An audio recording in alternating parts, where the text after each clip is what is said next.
সাতক্ষীরা জেলার এটা কোন থানা? আশাশুনি থানার অন্তর্গত খড়িআটি যুব সমাজের উদ্যোগে 10ম বাৎসরিক 2 দিন ব্যাপী তাফসীরুল কোরআন মাহফিলের সমাপনী দিবসের স্বনামধন্য সভাপতি সরদার আব্দুর রাজ্জাক আতালাল্লাহু উমরাহু ওয়া বারাকাল্লাহু ফি হায়াতি, বলেন আমিন। উনি উপদেষ্টা খড়িআটি কেন্দ্রীয় জামে মসজিদের সহকারী অধ্যাপক ফশিয়ার রহমান মহিলা কলেজ পাইকগাছা। সারাটা জীবন জ্ঞানের আলো ছড়াচ্ছেন। ওই সভাপতি কোনটা? আপনি। আল্লাহ রাব্বুল আলামিন তার হায়াতটা যেন পবিত্র বানিয়ে দেন। আরো জোরে বলে মানুষের হায়াত পবিত্র হয় বারবার গোসল করলে নাকি? হ্যাঁ, মানুষ যদি পবিত্র হতে চায়, নিরাপত্তা পেতে চায়, আল্লাহ রাব্বুল আলামিন কোরআনে কারিমে দিয়েছেন সে যেন শিরিক থেকে মুক্ত থাকে। আল্লাযীনা আমানু ওয়া লাম ইয়ালবিসু ঈমানাহুম বিযুলমিন উলাইকা লাহুমুল আমনু ওয়া হুম মুহতাদুন। এটা সূরা আনআমের 82 নম্বর আয়াতে আছে। যারা ঈমান আনে আর তাদের ঈমানের সাথে যারা শিরিক মিশ্রণ করে না। এখানে শিরিকের শাব্দিক অর্থ, এই জুলুমের শাব্দিক অর্থ হচ্ছে শিরিক। ওয়া লাম ইয়ালবিসু ঈমানাহুম বিযুলমিন, দুইটা অর্থই আমরা পেয়েছি তাফসিরে। 1 নম্বরে তারা ঈমানের সাথে জুলুম মিশ্রণ করে না এবং শিরিক মিশ্রণ করে না। শিরিক আর জুলুম এই দুইটা শব্দ আগে আপনাদের জানা লাগবে, এটা খুব গুরুত্বপূর্ণ দুইটা শব্দ। ঈমান আনার পরে এই দুইটা কাজে যদি কেউ না থাকে, আল্লাহ বলেন উলাইকা, এই মানুষগুলোই, এই মনে হচ্ছে যে এইভাবে আঙ্গুল দিয়ে আল্লাহ দেখাচ্ছে যে এরাই তারা। কারা? লাহুমুল আমনু, এরাই নিরাপত্তার হকদার। সুতরাং পৃথিবীতে যদি উনি নিরাপত্তা, স্বস্তি, শান্তি, কল্যাণ আল্লাহর পক্ষ থেকে পেতে চায় এবং আল্লাহর সৃষ্টি জগতের সাথে কাছে যদি নিরাপদ থাকতে চায়, তাহলে ঈমানের সাথে যেন জুলুম এবং শিরিক মিশ্রণ না করে। বিশ্বে আজ যারা অনিরাপদ হয়ে আছি আমরা, আমাদের ঈমানের সাথে হয় শিরিক মিশ্রণ করা, না জুলুম মিশ্রণ করা। এদেশে সহ বিশ্বের বহু জায়গায় আমরা যারা আজ নিরাপত্তায় নেই, আল্লাহর পক্ষ থেকেও নিরাপত্তা পাওয়া যাচ্ছে না, সৃষ্টি জগতের কাছেও নিরাপত্তা পাওয়া যাচ্ছে না। এর কারণ দুইটাই। 1 নম্বরে আমাদের ঈমান যায় আছে, ঈমানের সাথে হয় শিরিক আছে না জুলুম আছে। এজন্য আমরা চেষ্টা চালাই এই আয়াতটা জীবনে কার্যকর করার জন্য। যারা ঈমান এনেছি আমাদের সাথে যেন শিরিক মিশ্রণ না হয়। এটা পারা যাবে না? শুধু এই পর্যন্তই শেষ নাকি? শিরিকের যতগুলো পয়েন্ট আছে আমরা কোরআন হাদিসে পাই। এক কথায় জবাব হচ্ছে আল্লাহ যেটা পারে ওইটা অন্য কেউ পারে, এই বিশ্বাস করার নাম হচ্ছে শিরিক। আর শিরিক যে করে সে মুশরিক। মুশরিকের জন্য জাহান্নাম ওয়াজিব আর জান্নাত হারাম। এর জীবনে আর কি থাকলো? আমার এ পর্যন্ত বুঝেছেন কিনা বলে? শিরিক করলে তাহলে সব বরবাদ, সব শেষ। অকদিমনা ইলা মা আমিলু মিন আমালিন ফাজআলনাহু হাবাআম মানসুরা। সূরা ফুরকান 19 নম্বর পারা 1ম নম্বর পৃষ্ঠার 3 নম্বর লাইনের 23 নম্বর আয়াতে আছে। কোন মানুষ যদি শিরিক মিশ্রণ করা কোনো আমল নিয়ে আল্লাহর কাছে যায়, ওর আমল নামা, ওর জীবন আল্লাহ দেখা তো দূরের কথা, ধুলি কণার মতো ওর মুখের উপরে নিক্ষেপ করবে। এর চাইতে আর কঠিন কি বলা যায়? আর ওনার জীবনে আর থাকে কি? এই জন্য আহ্বান জানাচ্ছি, সর্দার, আমার বংশেও সর্দার, আমার আমির হামজার সর্দার, তো সর্দারটা লিখি না। আমার বংশে যারা আছে এসবই সর্দার। এবার আমার হয় রেলের সর্দার ছিল, ওনারা হয়তো মনে হয় এই সর্দার না, এলাকায় তো রেল নেই, ওই যে বিচার আচার করে বেড়ায় মনে হয় ওই সর্দার। আমরা চাই ওনার জীবনটা যেন আল্লাহ শিরিক মুক্ত করে। তাহলে এই জবাবকে আপনারা টের পেয়েছেন যে আল্লাহ যেটা পারে ওইটা অন্য কেউ। যদি মনে করে যে না অন্য কেউ পারে, আপনি কি আর মুসলমান আছেন না মুশরিক? বলেন বলেন। এই যে নরেন্দ্র মোদী, এ কি মুসলমান না মুশরিক? কেন? হ্যাঁ, তাহলে ও মরে গেলে ওর যদি জানাজা না হয়, কবরে দেওয়া না হয়, ওর জন্য দোয়া করাও জায়েজ নেই। মা কানা লিন নাবিয়্যি ওয়াল্লাযীনা আমানু আইয়াস্তাগফিরু লিল মুশরিকিন ওয়ালাউ কানু উলি কুরবা ইলা আখিরি আয়াত। সূরা তাওবার 113 নম্বর আয়াতে এসেছে, হে নবী আপনার জন্যও জায়েজ না, শোভনীয় না, উচিত না, আপনি পারবেন না এটা যে কোনো মুশরিকের জন্য আপনি আল্লাহর কাছে ক্ষমা চাবেন, যদিও এটা আপনার নিকট আত্মীয় হয়। আয়াতটা নাজিল হয়েছিল নবীজির চাচা আবু তালেব সম্পর্কে। তাফসিরে ফি জিলালিল কোরআনে এই আয়াতের শানে নজুলের ভেতরে এই লোকটার নাম লেখা আছে। ওনার চাচা আপন মুশরিক ছিল, কিন্তু সাহায্য করত নবীকে। যেদিন মারা যাবে ওই দিন নবীজি ওনার মাথার কাছে গিয়ে বললেন, ইয়া আম্মি আবি তালিব লা ইলাহা ইল্লাল্লাহ হাজ্জুল লাকা ইনদাল্লাহি ইয়াউমাল কিয়ামা, রাহুল বুখারী। চাচা জোরে বলা লাগবে না, শুধু আমার কানের কাছে মুখটা নিয়ে আস্তে করে বলেন যে লা ইলাহা ইল্লাল্লাহ, মুহাম্মাদুর রাসূলুল্লাহ বলার দরকার নেই, কারণ আমি তো নিজেই মুহাম্মাদুর রাসূলুল্লাহ, আমার সাক্ষী আমি নিজে শুনলাম। আপনি শুধু আল্লাহর একাত্মবাদের শিক্ষাটা, স্বীকৃতিটা আমাকে দেন, জোরে বলতে হবে না, আমার কাছে শোনা। কিয়ামতের দিন যেন আমি আপনার জন্য ঝগড়া করে আল্লাহর দরবারে জান্নাতে নিয়ে যেতে পারি। লোকটা বলেছিল না, পাশে আবু জেহেল আর আবু লাহাব, উতবা সাহেবা যারা দাঁড়িয়েছিল, এরা বলছেন তা পড়বা, সারা জীবন বাপ দাদার ধর্ম অনুসরণ করলি, আর এখন মরে যাচ্ছ, এই নতুন ধর্ম যদি মেনে মরে যাও, পৃথিবীর মানুষ তোমাকে কা পুরুষ বলবে, ভীরু বলবে, উল্টা পাল্টা কথা তোমার নামে ছড়াবে। ও তখন বলছে, ভাতিজা আমারে মাফ করে দিও, আমি পড়তে পারলাম না। বলেন তো মাফ করার মালিক নবী না আল্লাহ? ওমা ইয়াগফিরু যুনুবা ইল্লাল্লাহ, আল্লাহ বাদে মাফ করার কেউ আছে না? কেউ নেই। সঙ্গে সঙ্গে নবীজির মন খারাপ হয়ে গেল। কোরআনে কারিমে সূরা কাসাসের 56 নাম্বার আয়াত নাজিল হয়ে গেল, ইন্নাকা লা তাহদি মান আহবাবতা ওয়ালাকিন্নাল্লাহা ইয়াহদি মান ইয়াশা ওয়া হুয়া আ'লামু বিল মুহতাদিন। 20 নাম্বার পারা 11 নাম্বার পৃষ্ঠা 9 নাম্বার লাইনে আছে, এটা ইবনে কাসিরে পাবেন। আল্লাহ পাক বলেন, হে নবী আপনি যাকে ভালোবাসেন, মহব্বত করেন, তাকে আপনি হেদায়েত দিতে পারেন না, কারণ হেদায়েত আমি আপনাকে হাতে দিয়ে দেইনি, যারে ভালোবাসেন দিয়ে দেবেন। এটা আমার নিজের হাতে, আমি আল্লাহ যাকে ইচ্ছা তাকে দেই, আর আমি আল্লাহ ভালো করে জানি যে হেদায়েত পাবে কে। এই লোকটা আপনার চাচা, আমি জানি সারা জীবন আপনাকে কোলে নিয়ে, কাকে নিয়ে, পিঠে নিয়ে, মাথায় নিয়ে মানুষ করেছে, বাড়িতে রেখে খাবার দাবার দিয়েছে, আমি দেখেছি। এ আপনার লালন পালনকারী আমি দেখেছি, কিন্তু লোকটা তো মুশরিক। আপনি এত করে বললেন কালেমাটা স্বীকার করার জন্যে, শুধু আমি আল্লাহর স্বীকৃতি তাও সে দেয় নাই, এই জন্য আমি আল্লাহ তাকে মাফও করি নাই। এরপরেও নবীজি তার কবরের পাশে দাঁড়িয়ে শুধু হাত তুলে মোনাজাত করে কেঁদেছিলেন, আল্লাহ আমার চাচা যা করেছে আমার জন্য আমি তো জানি, আমার চাচাকে তুমি মাফ করে দাও। সঙ্গে সঙ্গে জিবরাইল এসে বলে, হে নবী হাত নামান। কার জন্য হাত তুলেছেন?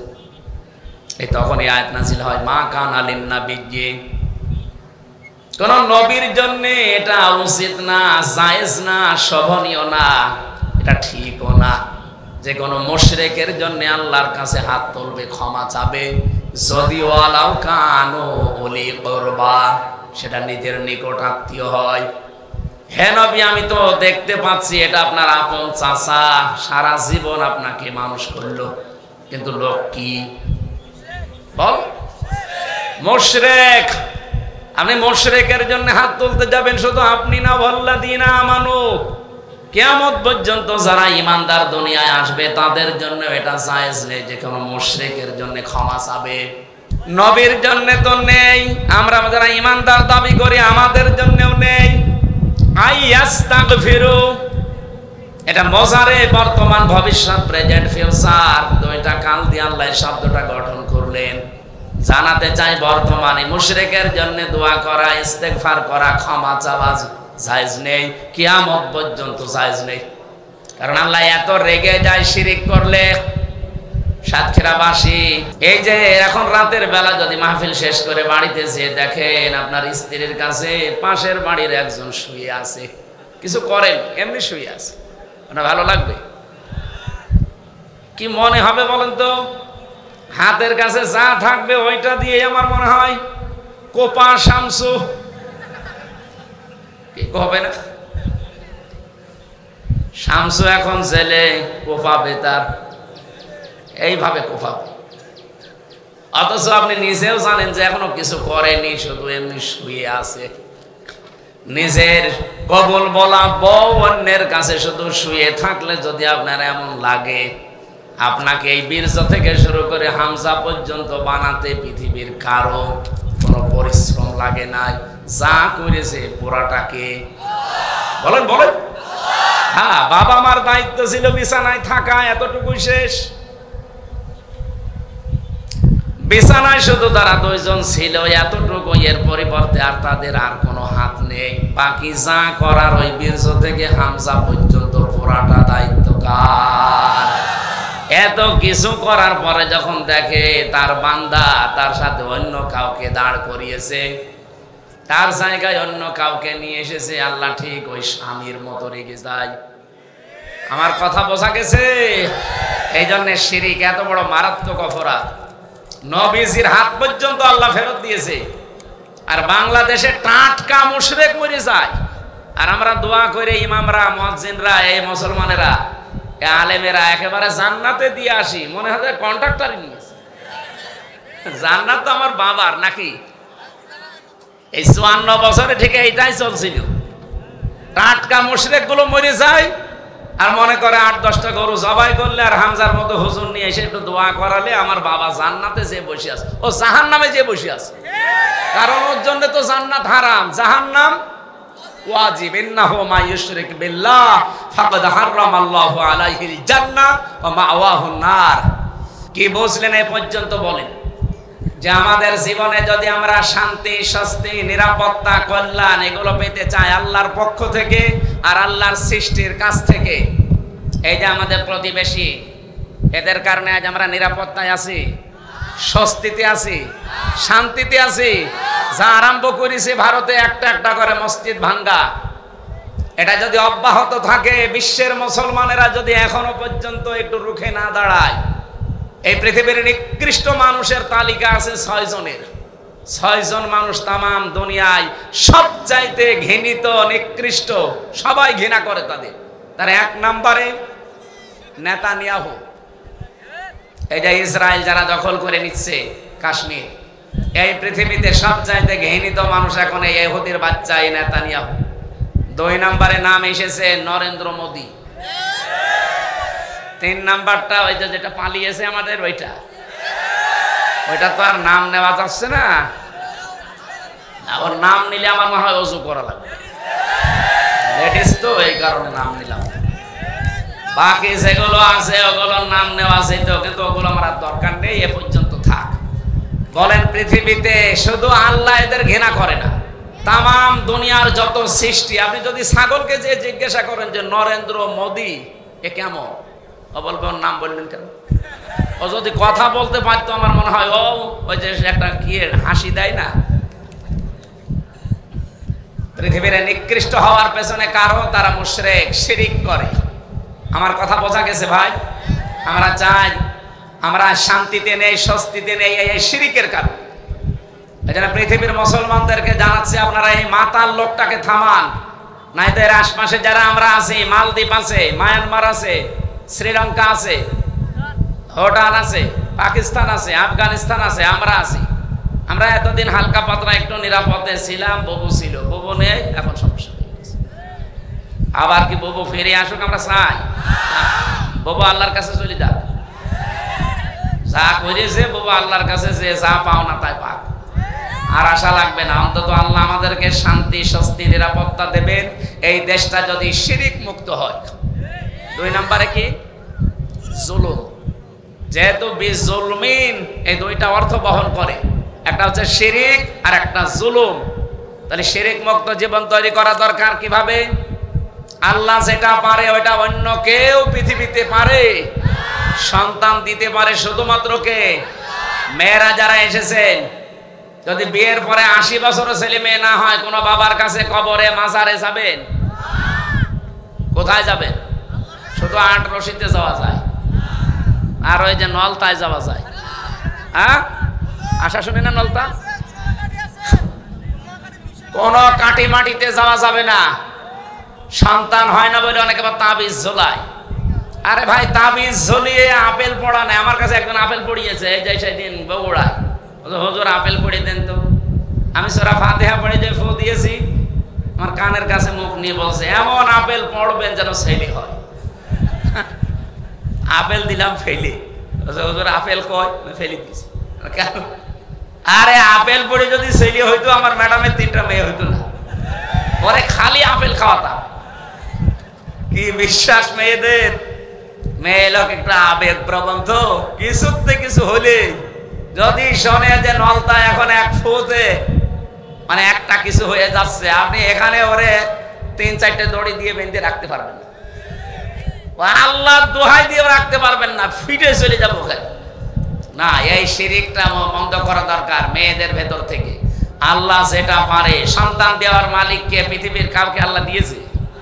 হেদায়েত দেওয়ার মালিকানা কাউকে দিয়েছে? না, এগুলো মালিককে। আরো জোরে বলেন। 2 নম্বরে, এই পৃথিবী যেহেতু বানিয়েছেন আল্লাহ নিজে, নাকি অন্য কাউকে সাথে নিয়েছে? আলা লাহুল খালকু ওয়াল আমরু। জেনে রাখো, এই সৃষ্টি যার, হুকুম বিধান আইন এটা চলবে তার। সুতরাং আল্লাহর এই সৃষ্টি জগতে হুকুম চলার কথা কার? এখন যারা অন্যের হুকুম, সে বাবার হুকুম হোক, স্বামীর হুকুম হোক, চাচার হুকুম হোক, নেতার হুকুম হোক, পৃথিবীর কোন মানুষের হুকুম আইন যদি কেউ জারি করার জন্য চেষ্টা করেন, এর জন্য যদি আপনি দল করেন, এর জন্য যদি ভোট করেন, যা করবেন আপনি শিরিক করছেন হামজার সাথে না আল্লাহর সাথে? এরকম শিরিক বাংলাদেশে নেই? এই সাতক্ষীরায় করে না?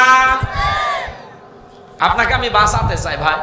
আমার কোনো লাভ নেই কুষ্টিয়া থেকে এই যে প্রায় 200 কিলোমিটার এত দূর এসে এই কড়া কথাগুলো বলার। আমি একেবারে যে আয়াত পড়েছি, আয়াতে সরাসরি যে কিছু কথা বলে চলে যেতে পারবো।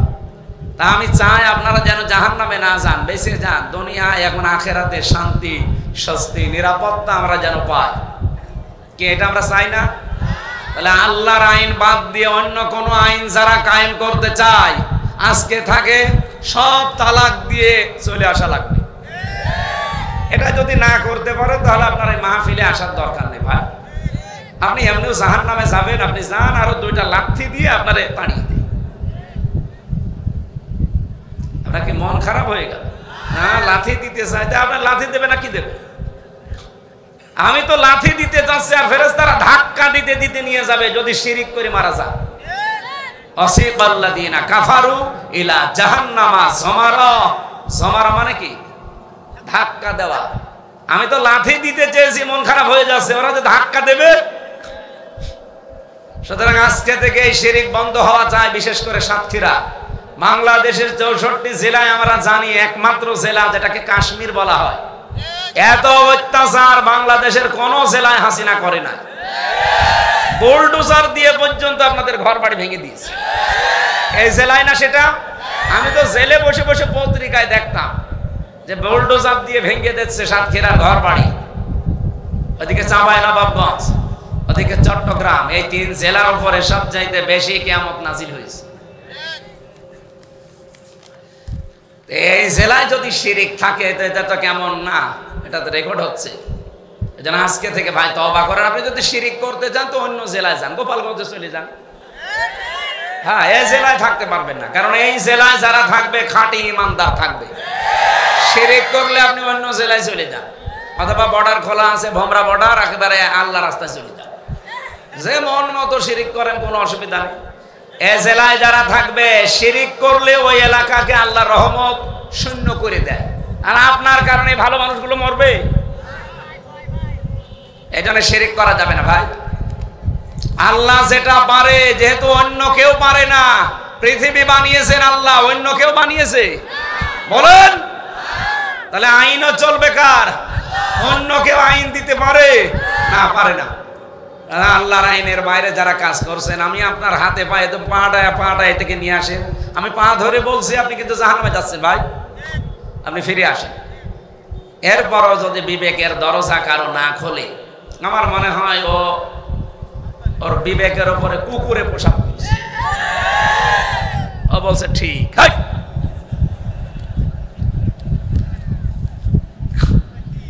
আশা করছি আপনি ফিরে আসবেন। এত কড়া কথা বলতাম না, যেহেতু আয়াত এসে গেছে সামনে, এই জন্য বললাম। আজকে থেকে এই জমিনে আইন চলার কথা যার, চেষ্টা করব আইন চলবে তার। আরো জোরে বলেন। আর এটা কি ফেরেশতারা এসে করে দেবে? আমাদের করা লাগবে। আজকের মাহফিলে এতক্ষণ এই দুইটা পয়েন্টের উপরে কথা বলার জন্য সময় নষ্ট হয়নি, গুরুত্বপূর্ণ কথা এসে গেছে। জীবনে যেন আর একটা জুলুম কারো না থাকে। জুলুম কি? যে জিনিস যেখানে থাকা দরকার ওইটা ওই জায়গায় না রেখে অন্য জায়গায় রাখার নাম হচ্ছে জুলুম। সুতরাং যে কথাটা তুললাম, যেই জিনিস যেখানে রাখা দরকার ওটা যেন এখন থেকে ওই জায়গায় রাখা হয়। এই কোরআন শরীফ থাকার কথা শুধু বাড়ির টাকের উপরে, কোথায়? এটা যেহেতু উঁচু জায়গায় থাকবে, ইন্নাহু লাকুরআনুন কারীম, নিশ্চয় এটা সম্মানিত কোরআন, সম্মানের জায়গায় রাখা দরকার। আমরা জানি বাংলাদেশের সবচাইতে উঁচু জায়গা এখন সংসদ ভবন। এর চাইতে উঁচু জায়গা আছে? আর আগামীতে যদি যারা আসবে এরা যদি বলে যে আমরা কোরআন সংসদে দিতে চাই, তাদেরকে আপনি নির্দ্বিধায় রায় দেবেন, ভোট দেবেন। এটা যদি কারো কাছে রাজনীতি মনে হয়, এদিকে আসেন। আমি চাই রবিউল বাশার সংসদে যাক না, জীবনও আমি চাই না। উনি যদি জোর করে চেয়ে নেয় যে আমারে দেওয়া লাগবে, আমি আমার বাবার কথা ওখানে যেয়ে বলবো, জীবনও ওনারা ভোট দেবেন না। কিন্তু উনি যদি বলে আমি এইটা বুকে নিয়ে যেয়ে প্রথমই সংসদ অধিবেশনে আমি বলতে চাই নামাজের বিল কায়েম করা লাগবে, 300 এমপি সামনে বাংলাদেশে হবে, এরকম 151 জন যদি রবিউল বাশার যেতে পারে, একদিনে নামাজের বিল, যাকাতের বিল, ভালো ভালো কাজের বিল, অন্যায় কাজ বন্ধ হওয়ার বিল সব চালু হয়ে যাবে। কারণ এই কথাটা বলে ওনারা আমাদের কাছে ভোট চাবে। আল্লাযীনা ইম্মাক্কান্নাহুম ফিল আরদ আকামুস সালাহ। আমি যদি ইমানদারদেরকে রাষ্ট্রীয় ক্ষমতা দান করি, প্রথম নাম্বারে তাদের কাজ হবে নামাজের বিল আনা। ওনারা যদি না করে ওইটা, জীবনও ওনাদের ভোট দেবেন না। যারা করবে আপনি তাদেরকে দেবেন। কারণ আমরা ব্যক্তিগত কোনো কিছু চাই না, আমরা চাই আল্লাহর নির্দেশ। এক কথা বলেন না কেন? মালিক যিনি, হুকুম তার। রবিউল বাশারের সাথে আমার রক্তের সম্পর্ক নেই, আত্মীয়তার সম্পর্ক নেই, কিন্তু সম্পর্ক আছে একটার, কোরআনে। উনি যদি কোরআন না পড়ে, কোরআন না বোঝে, কোরআন কায়েমের চেষ্টায় না থাকে, উনি না। এখানে অন্য যে করবে আমি তার পক্ষে আজ কথা বলে যাব, আল্লাহর কসম আমি তাই করব। কারণ উনিও যা আপনার, আমার কাছে আপনিও তাই। আপনি যেহেতু আল্লাহর কোরআনের পক্ষে কাজ করেন না, এই জন্য আপনার পক্ষে আমি বলি না। আপনি যদি করতেন, আল্লাহর কসম আমি আপনার পক্ষে কথা বলতাম।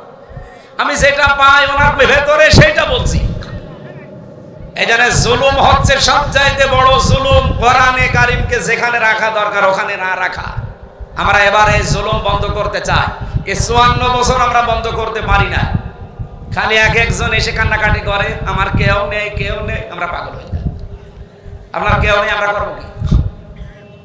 আপনার কেউ নেই, আমরা কি করব? এবার যদি কোনো মানুষ ভুল ধরে আসে যে আমারও কেউ নেই, কেউ নেই, তোমার কেউ নেই, আমি কি করব? আমি তাকাবো আমার আল্লাহ কি বলেছে, রাসূল কি করেছে। এই কথা বলে না কেন? বলেন রাসূল এই সমস্ত করেছে, ভোট চেয়ে বেড়াতো। আরে ভাই, সিস্টেমটা পাল্টিয়েছে। তো বিশ্ব নবী যদি রাজনীতি না করতেন, তাহলে রাষ্ট্রনায়ক হতে পারতেন? উনি যে 10 বছর কোরআন দিয়ে এই রাষ্ট্র চালিয়েছিলেন, এটা কি মিথ্যা কথা? 13 বছর মাইর খেয়েছেন আর 10 বছর রাষ্ট্র চালিয়েছেন কি দিয়ে? আরো জোরে। এইটা আমরা দেখতে চাই না।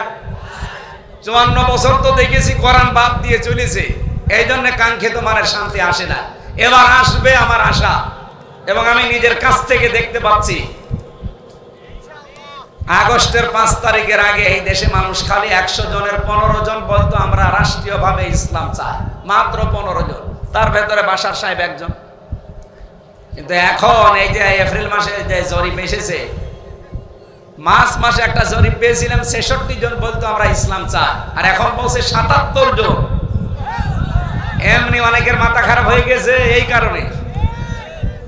৭৭ জন মানুষ এখন বলছে যে আমরা ইসলাম এ দেশে কায়েম হোক, এটা চাই। এমনকি হিন্দু পর্যন্ত। এগো গোবিন্দ পরামানিক এটা হিন্দু না? ও পরশুদিন এটা জানিয়েছে লাইভ করে যে আমরা চাই এদেশে কোরআনের বিধান কায়েম হোক, তাহলে আমরা নিরাপত্তায় থাকতে পারব। হিন্দু যদি এই কথা চায়, এই কথা বলে, তা আমরা কি হয়েছি? এখনো তো হচ্ছে সে মুসলমান না, তার তো মুসলমানই দেওয়া হয়নি, আর আমাদের মুসলমানই দেওয়া আছে নাকি? মুসলমান বাদ দিয়ে কেউ আছে না? দু একজন তো আছে। এই যে এটার মুসলমানই দিয়েছে, এই যে এটার এখনো দেয়, ওই যে পেছনের একটা। হ্যাঁ, এরকম দু একটা হিন্দু আছে, এগুলো বাদ দিলাম। বাকি আমরা যা আছি সব মুসলমান না? কথা বলছে না? ওনারা যদি চায়, আমরা এটা চাইতে পারি না। দল মত আর দেখা যাবে না। এখন দেখবো যে ৫৪ বছরে যেটা দেখি নাই ওইটা দেখবো। এবার আমরা চাইবো বাংলাদেশের ৩০০ এমপির ১৫১ জন এটা বুকের ভেতরে নিয়ে লা ইলাহা ইল্লাল্লাহ মুহাম্মাদুর রাসূলুল্লাহ পড়তে পড়তে যেন সংসদে যেতে পারে। আর সংসদ থেকে আল্লামা দেলাওয়ার হোসাইন সাইদি রহমতুল্লাহ আলাইহি উনি একটা শিরিক তুলে দিয়েছিলেন।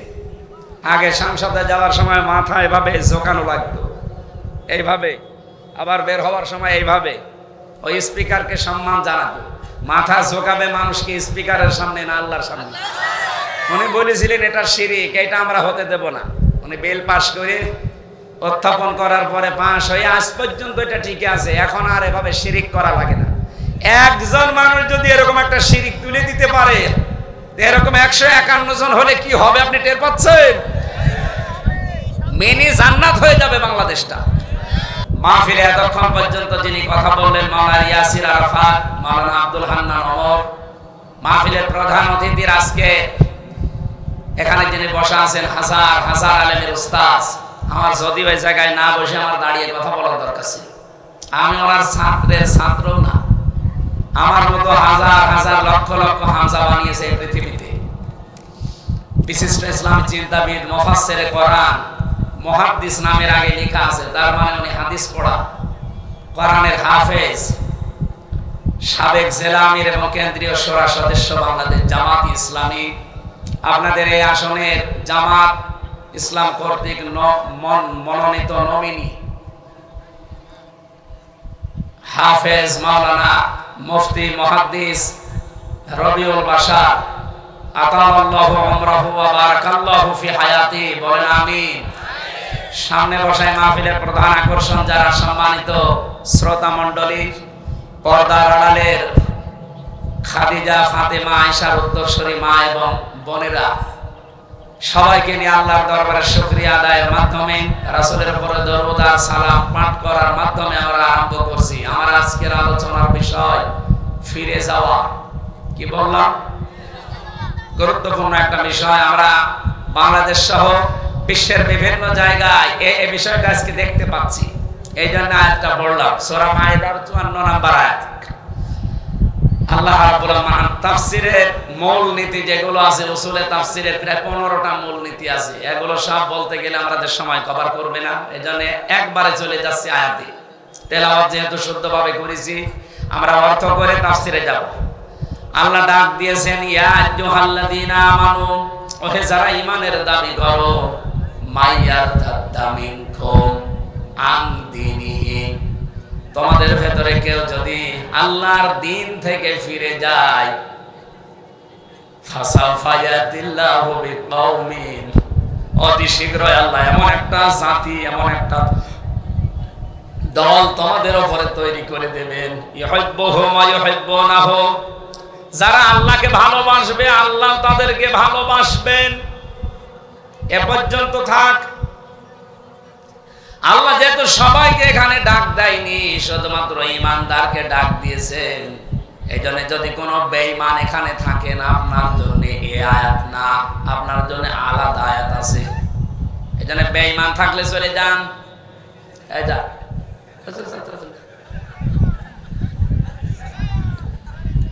চলে যান। বেঈমান থাকা লাগবে না। যেটা উঠবে এখন থেকে মনে করবো না ওটা আর ইমানদার নেই, ওটা কি?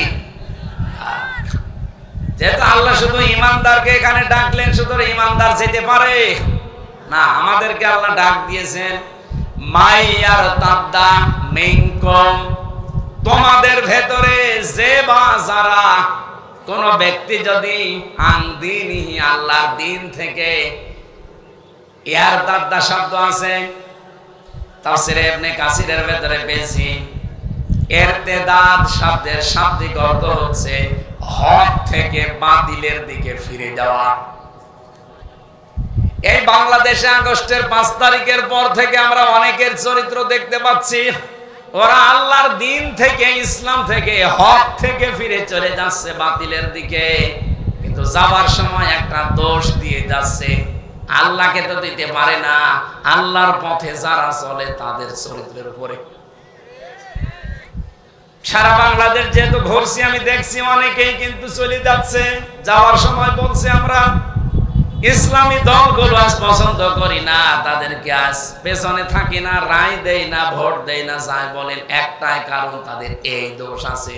কোন দোষ? ৭১, কোন দোষ? ৫৪, কোন দোষ? বিভিন্ন রকমের দোষ তাদের নামের ঘাড়ের উপরে চাপিয়ে দেয়। পেছন নিয়ে কেউ যদি পড়ে থাকে, সে সামনে এগিয়ে যেতে পারে না। আমরা আহ্বান জানাবো, বাংলাদেশে এটা রেকর্ড হচ্ছে, এই দেশে আমরা যারা এখন আছি আগস্টের 5 তারিখের পর থেকে বিশেষ করে আমরা যেন পেছন নিয়ে টানাটানি না করি, আমাদের টানাটানি করা লাগবে সামনে নিয়ে। আপনি পেছনে নিয়ে পড়ে থাকলে তাহলে পেছনে চলে যান। সে জন্মের সময় আপনি একটা বীর্য ছিলেন, কি ছিলেন বলেন বলেন? এই বীর্যের দিকে আপনি ফিরে চলে যান। তো এখন বীর্যের দিকে ফিরে যাওয়া যেমন সম্ভব না, তাহলে আপনি পেছন নিয়ে টানাটানি না করে সামনের দিকে এগিয়ে যান। যেহেতু আমি সামনের দিকে এগিয়ে যাওয়ার জন্য একটা পরিকল্পনা নিয়েছি, এই 2 বছর বা 5 বছরের জন্য আমার একটা সিদ্ধান্ত আছে, আমি এই কাজ করে অমুক জায়গায় যেতে চাই। আগস্টের 5 তারিখের পরে দেশে আমরা যারা আছি, যারা জুলুম করেছিল তাদের জুলুমের ফল তারা অনেকে পাচ্ছে, অনেকে পালিয়েছে। আমরা যারা অন্তত আছি এই স্বাধীন দেশে এখন একটা পরিকল্পনা সামনে নিয়ে গিয়ে যেতে চাই। নাকি পেছিয়ে যাবেন? যে হাদিসটা পড়েছিলাম, এই হাদিসের বাংলা ব্যাখ্যা হচ্ছে মানে দাগা মা লাইসা লাহু ফালাইসা মিন্না, যে জিনিস তোমার না, কোন ব্যক্তি যদি ওই জিনিসটা তার নিজের দাবি করে তার নিজের আয়ত্তে রেখে দেয়, নবীজি বলেন 1 নম্বরে তার শাস্তি হবে ফালাইসা মিন্না, সে আমার উম্মত আর থাকবে না। বুঝেছেন? এই কথা বুঝতেছেন? যে জিনিস আপনার ছিল না, ওটা যদি আপনি নিজের আয়ত্তে নিয়ে বলেন এটা আমারই, কত বড় মারাত্মক অপরাধ করলেন আপনি টের পাচ্ছেন না। ফালাইসা মিন্না, ওই দিন থেকে আপনি নবীর উম্মতের ভেতরে আর নেই। হ্যাঁ, আপনি নামাজ পড়তে পারেন, আপনি রোজা রাখতে পারেন, আপনি হজ করে আসতে পারেন, আপনি দাড়ি রাখতে পারেন, আপনি জুব্বা গায়ে দিতে পারেন, আপনার বউ পর্দায় থাকতে পারে, কিন্তু আপনি নবীর উম্মত না। এখন বলেন দাড়ি রাখলাম, জুব্বা গায়ে দিলাম, বউ আমার সেই বোরকা পরে আছে, তাও আমি নবীর উম্মত না? মানে আমি বাইরের দেশে যখন যাই, এই যে থাইল্যান্ডে গিয়েছিলাম, এই সিঙ্গাপুরে, মালয়েশিয়া, যে সমস্ত অমুসলিম দেশে আমি ঘুরি, ওখানে যেয়ে দেখি ট্রেনের ভেতরে চলার সময় বিশাল জুব্বা গায়ে দিয়ে, পাগড়ি মাথায় দিয়ে, এত বড় বড় দাড়ি, হাতে তসবিহ, পাশে মেয়ে লোক আছে এমন পর্দা করা, খাস পর্দা, হাতে পায়ে পা মোছা দেওয়া, মুখ না চোখও দেখা যায় না, সামনে নেকাবটা ঠেলে দিয়েছে এমন ভাবে আপনি বুঝবেন না। জিজ্ঞাসা করি, hello brother, what is your name? এ ভাই আপনার নাম কি? তখন নামটা বলার পরও বোঝা যায় না। যেই বলি আপনার নবীর নাম কি, হোয়াট ইজ ইউর প্রফেট, তখনও উত্তর দেয় জোসেফ। জোসেফ মানে মুসা আলাইহিস সালাম, ওরা হযরতে মুসা নবীকে জোসেফ বলে ডাকে। পরিচয় নেওয়ার পরে দেখলাম যে একজন ইহুদি, অথচ ৫, ৬টা, ৭টা, ৮টা, 10টা ছেলে মেয়ে পাশে। ওর বর এই কাঁধে একটা, এই কাঁধে একটা, কাঁধের উপরে একটা, পেটেও আছে মনে হয়। আর ওর হাতে ভাঙে 3-4টা, সব মিলে 7-8টা ছেলে মেয়ে। লোকটা ইহুদি, ওকে নবীর উম্মত বলেন। বলেন কি বুঝলেন এখান থেকে? আপনি মনে করছেন আমি নামাজ পড়ি, আমি রোজা রাখি, আমি এত বোরকা পরাই, আমার বউকে পর্দা করাই, আমার দাড়ি আছে। আপনার চাইতে ওই লোকটাকে দেখলে আরো বুজুর্গ মনে হবে, কিন্তু তো নবীর উম্মত। বলেন না কেন? কি বুঝলেন? যেই জিনিস আপনার না, ওই জিনিস নিজের দায়িত্বে নিয়ে নিলে আপনিও ইহুদির মতো, খ্রিস্টানের মতো হয়ে যাবেন। খ্রিস্টানকে জিজ্ঞাসা করে আপনার নাম কি? নাম বলে আপনার নবীর নাম কি? বলে যিশু। যিশু মানে ঈসা আলাইহিস সালাম। হযরতে ঈসা বলি আমরা, ওরা বলে যিশু। আপনার চাইতে ওর পর্দা, ওর পুশিদা, ওর দাড়ি, ওর পাগড়ি, ওর হাতের তসবি, ওর জুব্বা অনেক বড়, কিন্তু আমাদের নবীর উম্মত। আরো জোরে। হাদিসের প্রথম শাস্তি কি পেলেন? যে জিনিস আপনার না, ওটা যদি আপনি নিজের দায়িত্বে নিয়ে নেন, আল্লাহর কসম, ফালাইসা মিন্না, আপনি নবীর উম্মত আর নেই। এখন আপনি নিজের সাথে মিলান। যে জিনিস আপনার না, আপনি কি ওই জিনিসের দাবি করেন? না মানে কত মানুষ এখানে পরকীয়া প্রেম করেন, যারা, যার বউর সাথে আপনি লাইন করেছেন, ওই বউ কি আপনার? অথচ আপনি নিজের বউ করে চালিয়ে দিচ্ছেন। নাকি এই লাইনে নেই? এখানে অনেকে বসে আছে, বাড়িতে আবার গল্প আরম্ভ করবে আল্লাহর নামে। সুতরাং এই মুহূর্তে তওবা করেন, যে জিনিস আপনার না, ওই জিনিস আপনি নিজের আয়ত্তে নিতে পারবেন। আগস্টের 5 তারিখের পর একটা জিনিস আমরা দেখেছি, যে জিনিস যার না, অনেকেই সেই জিনিস দখল করে নিজের আয়ত্তে নিয়ে নিয়েছে। এটা হয়তো সাতক্ষীরা এখনো শুরু হয়নি। বলেন, কেউ ঘাট দখল, কেউ মাঠ দখল, কেউ ঘের দখল, কেউ বাড়ি দখল, কেউ দোকান দখল, অনেকে কত কিছু আলাউদ্দিনের সেরা পেয়ে গেছে। মনে করছে যে বাবা শাহজালাল সব হালাল। আরে ভাই, হালাল হতে পারে, কিন্তু আপনি তো নবীর উম্মত থেকে বের হয়ে গেছেন। মোদি যেমন নবীর উম্মত না, আপনিও নবীর উম্মত নেই। মোদি মরে গেলে যেমন জানাজা নেই, কবর নেই, আপনিও মরে গেলে জানাজা নেই, কবর নেই। এই জন্য মাঝখানে আপনি শব্দের দিকে খেয়াল করে করে হাদিসটা পড়েন। মানিদ্দাআ মা লাইসা লাহু ফালাইসা মিন্না। যে জিনিস আপনার দখলে ছিল না, জোর করে যদি নিজের আয়ত্তে নিয়ে নেন, ওই দিন থেকে আপনি নবীর উম্মত আর নেই। আমি তো দেখতে পাচ্ছি বাংলাদেশে বহু মানুষ এখন নবীর উম্মত থেকে বের হয়ে চলে গেছে। যারা অন্যের জিনিস দখল করে নিয়েছেন, চাঁদাবাজি করে হোক, ছিনতাই করে হোক, চুরি করে হোক, দখলবাজি করে হোক, যেভাবে হোক, ওটাকে ফেরত দেওয়া লাগবে। ফেরত দেবেন কিনা বলেন তো? এটা রেকর্ড হচ্ছে, সাতক্ষীরাবাসী বলেন, ফেরত দেবেন কিনা? জবাব দেন। যার জিনিস নিয়েছেন ওটা আপনার না, ওটা ফেরত দেবেন কিনা বলেন?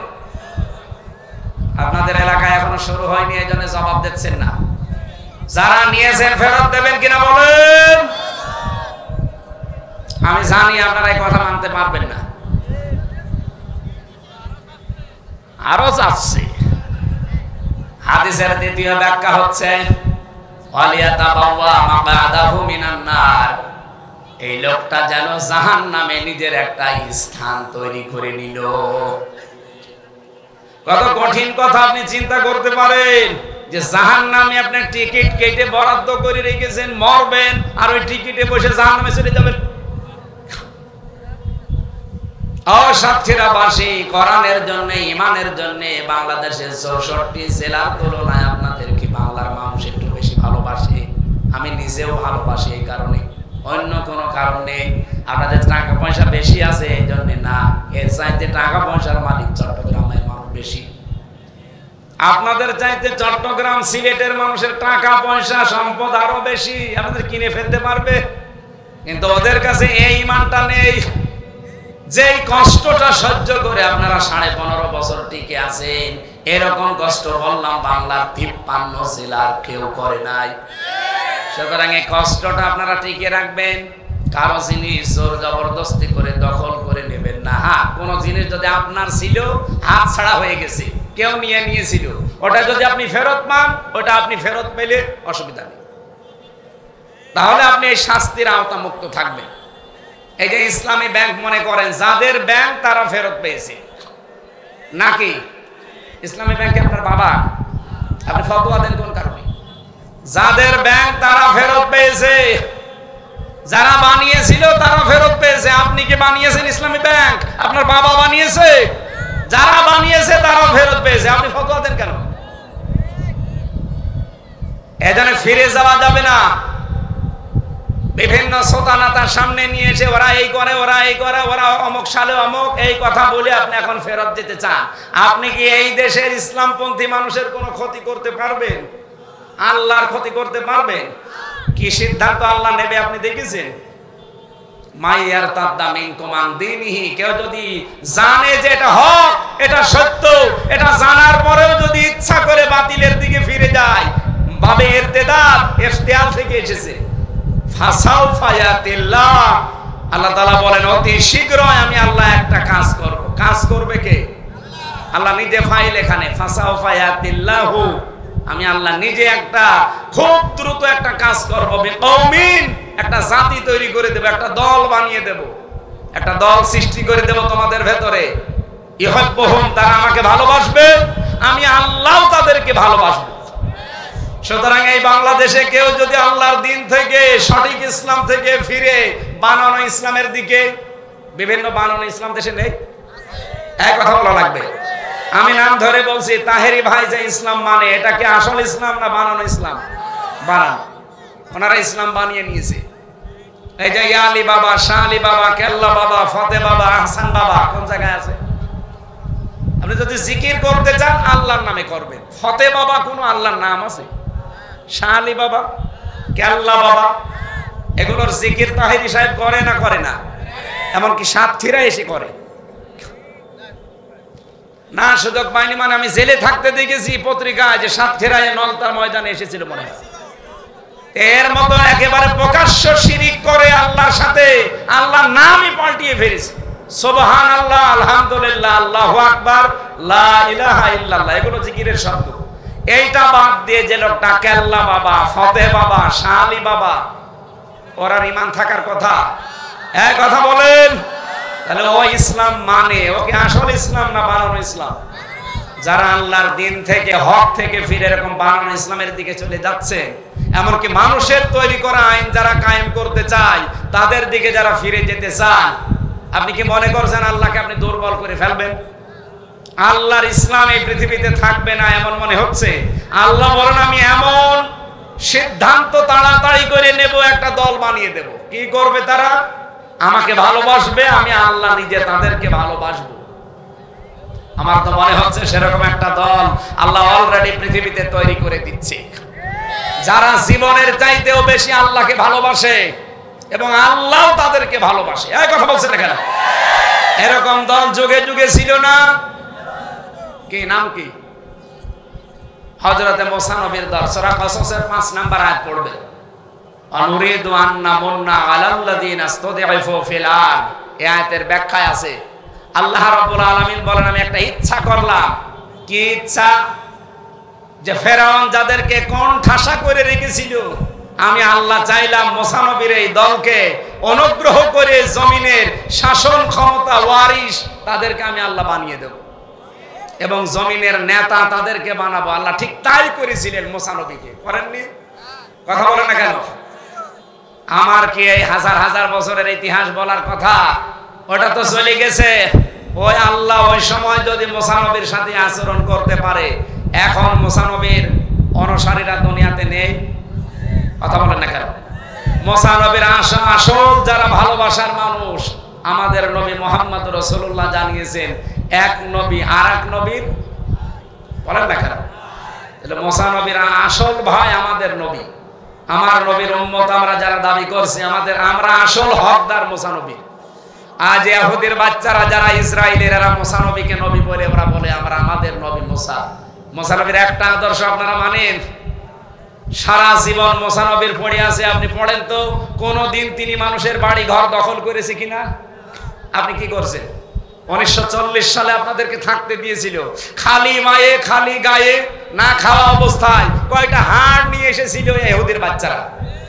ওদেরকে আমরা যেমন রোহিঙ্গাদের থাকতে দিয়েছি, ওদেরকে থাকতে দিয়েছি। অথচ আজ তারা তাদেরকেই দেশ থেকে তাড়িয়ে দিচ্ছে, জোর জবরদস্তি করে দখল করে। বললাম না, পৃথিবীর নিকৃষ্ট মানুষ এখন ইহুদিরা, এরপরে মুশরিকরা। এই জন্য অন্যদিকে যারা ফিরে যেতে চান কোনো ক্ষতি কারো করতে পারবেন না। আল্লাহ তো ক্ষতি হবেই না। আল্লাহ পন্থী যারা, ইসলাম পন্থী যারা, তাদেরও কোনো ক্ষতি নেই। আল্লাহ বলেন অতি শীঘ্রই তাদেরকে আমি জমিনের শাসন ক্ষমতা তুলে দেব। সেই দৃশ্য আল্লাহ তৈরি করে দিচ্ছে না বাংলাদেশে। এমনি 15 থেকে 77 চলে এসেছে। অবশ্যই আমার আল্লাহ কল কাটি নাড়াচ্ছে। এই কথা বলেন না কেন? হ্যাঁ, যাদেরকে আল্লাহ ভালোবাসেন এভাবে, আল্লাহ যাদেরকে ভালোবাসে, আল্লাহকে যারা ভালোবাসে তাদের কিছু গুণ আছে। কি গুণ? আজিল্লাতিন আলাল মুমিনিন, তারা মুমিনদের উপরে দয়ার্দ হবে। আইসাতিন আলাল কাফিরিন, কাফেরদের প্রতি তারা কঠোর হবে। এই গুণটা বাংলাদেশে 73টার উপরে দল কাজ করছে, ইসলামী অন ইসলামী মিলে। আপনি বলেন কাদের ভেতরে এই গুণটা আছে? আমার নিজের বাস্তবে দেখা, আমার কুষ্টিয়াতে আমার নিজের আপন ভাই নেই, আমার চাচাতো ভাই আছে। ইসলামের বাইরে চললে তার চাইতে কোথায় কুষ্টিয়া, কোথায় সাতক্ষীরা, এখানে যদি আমি কোরআনের পক্ষের কোনো মানুষ পাই, আমার চাচাতো ভাই হোক, আপন ভাই হোক, তার চাইতে মহব্বত 100 গুণ বেশি হবে কোরআনপন্থী এই লোকটার সাথে। কারণ এর ভেতরে কি আছে বলেন তো? ঈমান আছে। কি আছে? এর সম্পর্ক কোরআনের সাথে। আইজ্জাতিন আজিল্লাতিন আলাল মুমিনিন, মুমিনদের উপরে তারা রহমদিল হবে। সারা বাংলাদেশ ঘুরে আপনি এটাই দেখবেন। একামতে দিনের কর্মী যারা, ওরা আপন ভাই না সবাই, কিন্তু মহব্বত আল্লাহ এমন ভাবে তৈরি করে দিয়েছে মনে হচ্ছে আপন ভাইয়ের চাইতেও বেশি। আমি কি বানিয়ে বলছি? আপনি বাস্তবে দেখবেন। আমি কালকে ছিলাম কোথায়? সেই পিরোজপুর মঠবাড়িয়া, অথচ আমার বাড়ি কুষ্টিয়া। ওখানে যারা একামতে দিনের মানুষ আছে, যারা দিন কায়েমের জন্য, মনে হচ্ছে যে আমার আপন ভাইয়ের চাইতে, আমার আপন বাবার চাইতেও বেশি। আমার নিজের আপন ভাই থাকলেও এরকম করতো না। ওরা যে এগুলো করছে কিসের কারণে বলেন তো? এই গুণগুলো যাদের ভেতরে পাবেন, আপনি বিশ্বাস করবেন আল্লাহ তাদেরকে ভালোবাসছে, আর তারাও আল্লাহকে ভালোবাসে। কাফেরদের প্রতি তারা কিন্তু কঠোর। নারী নীতি বানিয়ে এই বাংলাদেশে মুসলমানদের কলিজায় আগুন যারা লাগিয়েছে, এর বিরুদ্ধে সবচাইতে কঠোর ভূমিকা এবং জোরালো বক্তব্য দিয়ে যারা মাঠে ময়দানে আছে, তারা বাংলাদেশের একামতে দিনের কর্মীরা। 9টা পয়েন্ট দিয়েছে অলরেডি বাংলাদেশ জামাত ইসলামের পক্ষ থেকে, যে এগুলো বন্ধ করা লাগবে। কারণ ইসলামের বিপক্ষে যারা, জীবন চলে গেলেও তাদের সাথে কোনো সম্পর্ক রাখা যাবে না, তারা কাফের। ইউজাহিদুনা ফি সাবিলিল্লাহ ওয়ালা ইয়াখাফুনা লাওমাতা লাইম, তারা সব সময় আল্লাহর রাস্তায় জিহাদে থাকবে। মেহমান বলছিলেন না যে মৃত্যু পর্যন্ত আমাদের জিহাদ, আল জিহাদু মাদিন ইলা ইয়াউমিল কিয়ামা, জিহাদ চলবে আমার উম্মতের ভেতরে কিয়ামত পর্যন্ত। সুতরাং জিহাদ মানে শুধু মারামারি করা না, অন্যায় যেখানে প্রতিবাদ সেখানে, এর নাম কি? এই জিহাদ চালা লাগবে কিয়ামত পর্যন্ত, যতদিন আমরা বেঁচে আছি। কোন তিরস্কারকারীর তিরস্কারকে আমরা পাত্তা দেব না। হ্যাঁ, এগুলো সবাই করতে পারবে না। এই যে 3টা গুণ আল্লাহ বললেন, আইজ্জাতিন আলাল কাফিরিন, আজিল্লাতিন আলাল মুমিনিন, ইউজাহিদুনা ফি সাবিলিল্লাহ ওয়ালা ইয়াখাফুনা লাওমাতা লাইম। এই গুণগুলো যারে তারে আল্লাহ দেয় না। কারে দেয়? যালিকা ফাদলুল্লাহ ইউতিহি মাইয়াশা, এটা আল্লাহর অনুগ্রহ। আল্লাহ যাকে চায় তাকে দেয়। এখন আপনি দেখেন আপনি আল্লাহর অনুগ্রহ পেয়েছেন কিনা। আল্লাহু ওয়াসিউন আলিম, আল্লাহ প্রশস্ত এবং মহাজ্ঞানী। আল্লাহ এই আয়াতটার উপরে আমাদের প্র্যাকটিক্যাল লাইফ যেন তুলে দেন, বলেন আমিন। মা বোন যারা এসেছেন, শুধু নামাজ পড়া, রোজা রাখা, কালো বোরকা পরার নামই ইসলাম না। আপনাদের জন্য সবচেয়ে গুরুত্বপূর্ণ, আমার মনে হয় বাংলাদেশের মেয়েরা যদি জাহান্নামে যায়, স্বামীর অবাধ্যতার কারণে যাবে বেশি। এক কথা বলছে না কেন? সাহাবায়ে কেরামের স্ত্রীদের জীবন পড়িতে গেছি, তারা জান্নাত পাওয়ার পেছনে কারণ এটা ছিল নামাজ রোজা। খাদিজাতুল কুবরার জীবন পড়েননি, জীবনে এক ওয়াক্ত নামাজ পড়েনি, একটা রোজা রাখেনি, জীবনে একটা টাকা তিনি মানে যাকাত দেননি, হজ করেননি, একটা দিন পর্দা থাকেননি, কারণ এই বিধানগুলো সব নাজিল হয়েছিল তার ইন্তেকালের পরে। কিন্তু আল্লাহ তাকে জান্নাত শুধু দেননি, জান্নাতে ঘর বানিয়ে তার প্রশস্ততা সুসংবাদ দিয়েছেন এবং তাকে সালাম দিয়েছেন। একটাই মাত্র কারণ, জীবনে কোনোদিন তিনি স্বামীর মনে বৈধ কারণে দুঃখ দেয়নি। আল্লাহ মেয়েদেরকে যেন ওই চরিত্র তৈরি করে দেন, বলেন আমি।